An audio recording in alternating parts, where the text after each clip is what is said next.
ಇನ್ನು ಚಿಕ್ಕಬಳ್ಳಾಪುರದಲ್ಲಿ ಅಣ್ಣನನ್ನೇ ಲವ್ ಮಾಡ್ತಿದ್ದ ಯುವತಿ ಆತ್ಮಹತ್ಯೆಗೆ ಶರಣಾಗಿದ್ದಾಳೆ. ಎಕ್ಸಾಕ್ಟ್ ಆಗಿ ಈ ಘಟನೆ ನಡೆದಿದ್ದು ಚಿಕ್ಕಬಳ್ಳಾಪುರ ತಾಲೂಕಿನ ಪೆರೇಸಂದ್ರದಲ್ಲಿ ತನ್ನ ಚಿಕ್ಕಪ್ಪನ ಮಗನನ್ನೇ ಪ್ರೀತಿ ಮಾಡ್ತಿದ್ದಂತಹ ಯುವತಿ ಆತ್ಮಹತ್ಯೆಗೆ ಶರಣಾಗಿದ್ದಾಳೆ. ಯುವತಿ ರಾಮಲಕ್ಷ್ಮಿ ಅಂತ 21 ವರ್ಷ ವಯಸ್ಸು ಆಕೆಗೆ.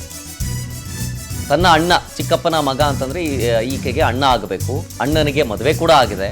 ಹಂಗಿದ್ರೂ ಕೂಡ ಆತನೊಂದಿಗೆ ಯುವತಿ ವಾಸ ಮಾಡ್ತಾ ಇದ್ದಂತೆ ಒಂದೇ ರೂಮಿನಲ್ಲಿ, ಕೃಷ್ಣ ಹಾಗೂ ರಾಮಲಕ್ಷ್ಮಿ. ರೂಮ್ನಲ್ಲಿ ನೇಣು ಬಿಗಿದ ಸ್ಥಿತಿಯಲ್ಲಿ ಮೃತದೇಹ ಪತ್ತೆಯಾಗಿದೆ. ಬಟ್ ಪೊಲೀಸರಿಗೆ ಮತ್ತೆ ಪೋಷಕರಿಗೆ ಒಂದಷ್ಟು ಅನುಮಾನಗಳಿದೆ. ಇದು ಆತ್ಮಹತ್ಯೆನಾ ಕೊಲೆನಾ ಅಂತ. ಪೊಲೀಸರು ಇದನ್ನ ತನಿಖೆ ಮಾಡ್ತಾ ಇದ್ದಾರೆ.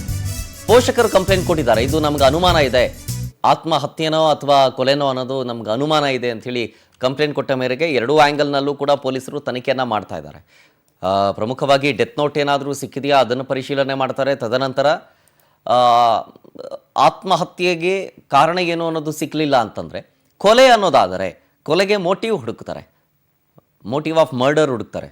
ಸೊ ಹಾಗಾಗಿ ಮೊದಲಿಗೆ ಅನುಮಾನ ಬರೋದು ಜೊತೆಲೇ ವಾಸವಿದ್ದಂತಹ ಕೃಷ್ಣನದ್ದು. ಸೊ ಆತನನ್ನು ವಿಚಾರಣೆ ಮಾಡ್ತಾರೆ. ಅದರಲ್ಲಿ ಸತ್ಯಾಂಶ ಏನು ಅನ್ನೋದನ್ನು ಪೊಲೀಸರು ಕಂಡುಹಿಡಿಬೇಕಾಗತ್ತೆ.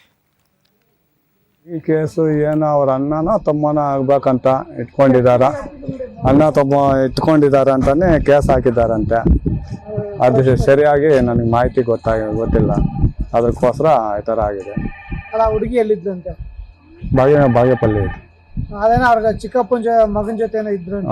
ಚಿಕ್ಕಪ್ಪ ಮಗನ ಜೊತೆ ಇದೆ 2 ಸರಿ 3 ಸರಿ. ಹಿಂಗೆ ಅಂಜನಪ್ಪ ಮಗಳು ರಾಮಲಕ್ಷ್ಮಿ ಸೂಸೈಡ್ ಮಾಡ್ಕೊಂಡು ಬಂದಿದೆ. ನಮ್ಮ ಅಪ್ಪನ್ಗೆ 6 ಜನ ಮಕ್ಕಳು. 6 ಜನ ಮಕ್ಕಳು. ನಿಮ್ಮ ರಾಮಲಕ್ಷ್ಮಿ ಏನಿದ್ದಾರೆ? 10th ಓದಿ ಎಲ್ಲಿ ಕೆಲ್ಸಕ್ಕೆ ಹೋಗ್ತಿದ್ರು? ಐಫೋನ್ ಕಂಪ್ನಿಗೆ, ಇಲ್ಲಿ ಇಲ್ಲಿ ದೇವನಹಳ್ಳಿ ಹತ್ರ, ಚಿಕ್ಕಬಳ್ಳಾಪುರ.